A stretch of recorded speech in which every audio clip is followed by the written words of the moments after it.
নমস্কার, Gyandeep study centre YouTube চ্যানেলে প্রত্যেকে স্বাগত জানিয়ে আবারও আপনাদের সামনে আরেকটি নতুন ভিডিও নিয়ে উপস্থিত। যারা নেতাজি সুভাষ মুক্ত বিশ্ববিদ্যালয়ে আন্ডার গ্র্যাজুয়েট কোর্স অর্থাৎ গ্র্যাজুয়েশন করছেন তাদের অ্যাসাইনমেন্ট প্রক্রিয়া কিন্তু শুরু হয়েছে। সেই অ্যাসাইনমেন্টের একটি পত্রের আনসার নিয়ে আমি আজকে আলোচনা করব। ইউজি ফার্স্ট ইয়ার CCHI 3 অর্থাৎ থার্ড পেপারের যে প্রশ্ন হুবহুব একদম উল্লেখযোগ্য যে আনসার, সেই আনসার নিয়ে আমরা আলোচনা করব। অবশ্যই চ্যানেলটি যদি আপনাদের কাছে হেল্পফুল বলে মনে হয় তাহলে অবশ্যই সাবস্ক্রাইব করে রাখুন, কারণ আমরা যে ভিডিওটি আপলোড করব আপনার কাছে নোটিফিকেশান চলে যাবে। লাইক করুন এবং কমেন্ট করতে ভুলবেন না আপনারা কোন কোন সাবজেক্টে অ্যাসাইনমেন্টে আনসার চান।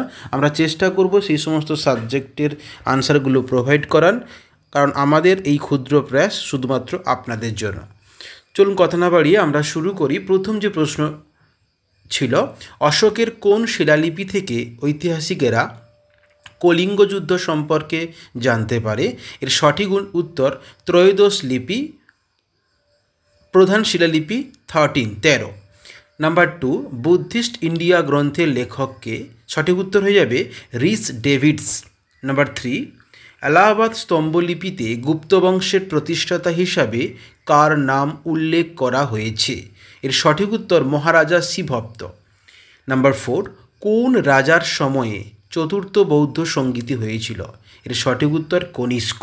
নাম্বার 5, বলি কি? বৈদিক যুগের কর ব্যবস্থাকে বলা হতো বলি।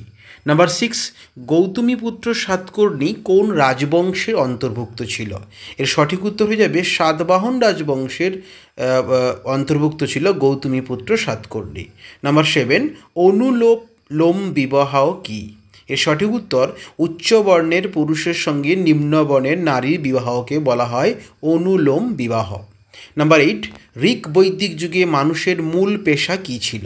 এর সঠিক উত্তর কৃষিকাজ ছিল মানুষের মূল পেশা। 9 নম্বর প্রশ্ন দেখে নেব, ভারতের কোন অংশে পোড়ামাটি শিল্পের বিকাশ হয়েছিল? এর সঠিক উত্তর বাংলাতে পোড়ামাটি যে শিল্প রয়েছে শিল্পের কিন্তু বিকাশ হয়েছিল। নাম্বার 10 অথবা শেষ প্রশ্ন, মৌর্য প্রশাসনের সন্নিধাতা বলতে কি বোঝায়? রাজকীয় কোষাগারের প্রধানকে বলা হয় মৌর্য প্রশাসনের সন্নিধাতা। এই ছিল মোট 10টি প্রশ্নের উল্লেখযোগ্য হুবহুব কোশ্চেন আনসার এবং এর CCHI 3 ফার্স্ট ইয়ারের। এবং আমরা আরও নতুন নতুন ভিডিও নিয়ে অবশ্যই আলোচনা করব। অবশ্যই চ্যানেলটিকে লাইক করুন, কমেন্ট করুন এবং বন্ধুদের কাছে শেয়ার করুন। ভালো থাকবেন, সুস্থ থাকবেন। আবার নতুন কোনো ভিডিওতে কথা হবে। ধন্যবাদ।